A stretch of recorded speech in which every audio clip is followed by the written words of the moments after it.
নমস্কাৰ মই মৃদুস্মিতাৰ এটা অন্য ভিডিঅ'লৈ আপোনালোকক স্বাগতম জনাইছোঁ আৰু আজি লৈ আহিছোঁ কলডিল আৰু মচুৰ দালিৰ এটা টেষ্টি ৰেচিপি আহকচোন এই তৰকাৰীখননো মই কেনেদৰে বনালো চাওঁ আৰু এতিয়া এখন কেৰাহী পাতিলোঁ কেৰাহী গৰম হ'ল আৰু ইয়াতে দিলোঁ 4 চামুচমান মই তেলখিনিও মই গৰম হ'বলৈ দিম ভালদৰে এতিয়া তেলখিনি গৰম হ'ল ইয়াতে দিছোঁ এটা মই সৰু পিয়াজ কাটি লৈছোঁ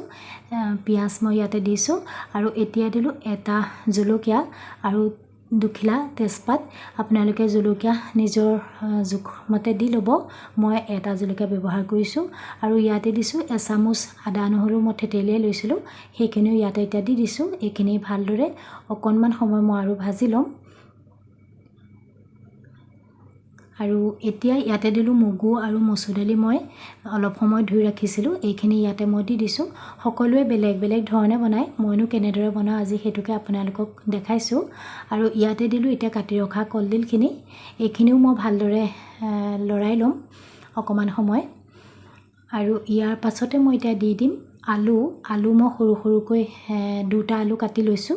এইখিনিও এতিয়া ইয়াতে দি দিছোঁ আৰু এইখিনিও মই ভালদৰে লৰাই ল'ম খাবলৈ খুব টেষ্টি হয় আপোনালোকে এনেদৰে বনাই খাই চাব সকলোৱে জানেই কিন্তু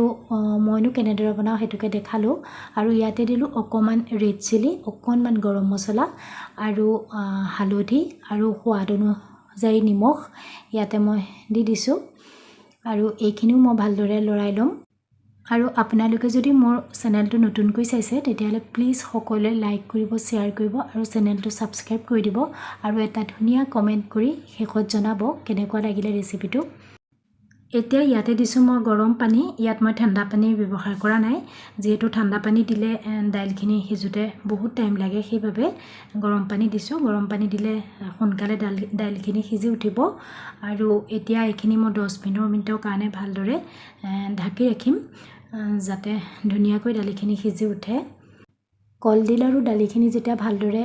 সিজি মিক্স হৈ যায় তেতিয়া বেছি ধুনীয়া হয় খাবলৈ বেছি টেষ্টি হয়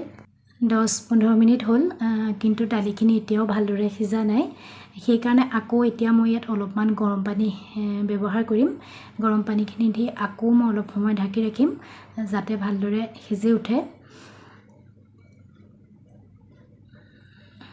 এতিয়া দালিখিনি ভালদৰে সিজিলে এয়া দেখিছেনে ইমান ধুনীয়াকৈ দালিখিনি সিজিলে আৰু খাবলৈ খুব টেষ্টি হয় আৰু খুব সহজে বনাব পাৰি ইয়াত মই একো বিশেষ মছলা ব্যৱহাৰ কৰা নাই একদম সহজভাৱে বনাইছোঁ আপোনালোকে এনেদৰে কেতিয়াবা বনাই খাই চাব আৰু কলডিল স্বাস্থ্যৰ কাৰণে কিমান ভাল হেতুটো আৰু সকলোৱে জানেই শেষত দিলোঁ কেইটুকুৰামান ধনিয়া পাত আৰু ভিডিঅ'টো চাই কেনেকুৱা পালে সকলোৱে জনাব